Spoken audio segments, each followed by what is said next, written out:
এতিয়া মই আজিৰ অনুষ্ঠানৰ মুখ্য অতিথি অসমৰ মাননীয় মুখ্যমন্ত্ৰী ডক্টৰ হিমন্ত বিশ্ব শৰ্মা দেৱক তেখেতৰ বহুমূলীয়া ভাষণ প্ৰদান কৰিবলৈ বিনম্ৰ অনুৰোধ জনাইছো।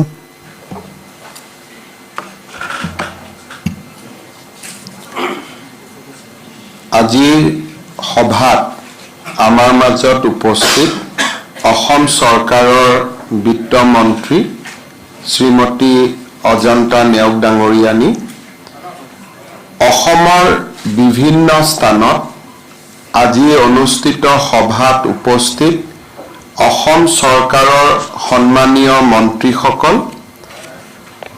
অসম বিধানসভাৰ সন্মানীয় সদস্যসকল, বিভিন্ন স্থানত মুখ্য অতিথিৰূপে উপস্থিত থকা সাংসদ সদস্যসকল আৰু আমাৰ মুখ্য অতিথিৰ দায়িত্ব বহন কৰা বিশিষ্ট ব্যক্তিসকল,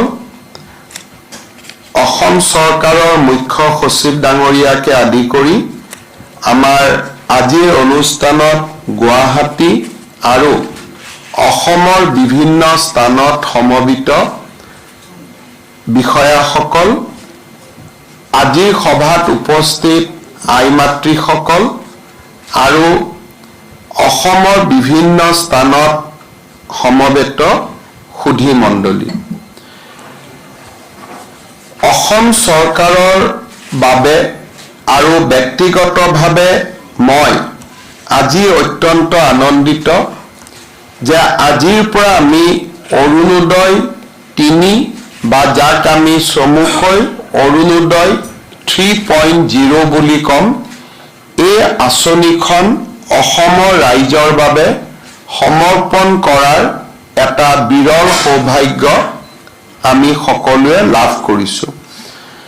2020-21 চনত অসমৰ বিত্তমন্ত্ৰীৰূপে কাৰ্যনিৰ্বাহ কৰি থকাৰ সময়ত ৰাজ্যৰ বাজেটত অষ্টাদশ মুকুতাৰ উন্নয়নী মালা হিচাপে প্ৰতি বছৰে আমি 18টা আঁচনি ৰূপায়ণ কৰাৰ বাবে সিদ্ধান্ত গ্ৰহণ কৰিছিলোঁ আৰু সেই সময়তে এই 18খন আঁচনিৰ এক অন্যতম অংগ হিচাপে আমি অৰুণোদয় আঁচনিখনৰ বিষয়েও ঘোষণা কৰিছিলোঁ। আত্মনিৰ্ভৰশীলতা, আত্মবিশ্বাস আৰু সুদৃঢ় লক্ষ্যৰে অসমক পুনৰ উত্থানৰ পথেৰে আগবঢ়াই নিয়াৰ কথা সৰুগত কৰিয়ে আমি অৰুণোদয় আঁচনিখন ৰচনা কৰিছিলোঁ। অৰুণোদয় আঁচনিখন অষ্টাদশ মুকুতাৰ উন্নয়নীমালাৰ সবাতোকৈ আকৰ্ষণীয় মুকুতা হ'ব। পবিত্ৰ সদনৰ মজিয়াত ঘোষণাৰ ভিতৰত এই আঁচনিখনেই হ'ব সবাতোকৈ শক্তিশালী আঁচনি। এই ধৰণে 2020-21 চনত মই অৰুণোদয় আঁচনিখনৰ কথা বৰ্ণনা কৰিছিলোঁ। আমি আৰম্ভ কৰিছিলোঁ অৰুণোদয় আঁচনিখন আৰু প্ৰথম অৱস্থাত প্ৰতি মাহে প্ৰত্যক্ষভাৱে আমি 830 টকা দৰিদ্ৰজনৰ বেংক একাউণ্টলৈকে হস্তান্তৰ কৰিছিলোঁ।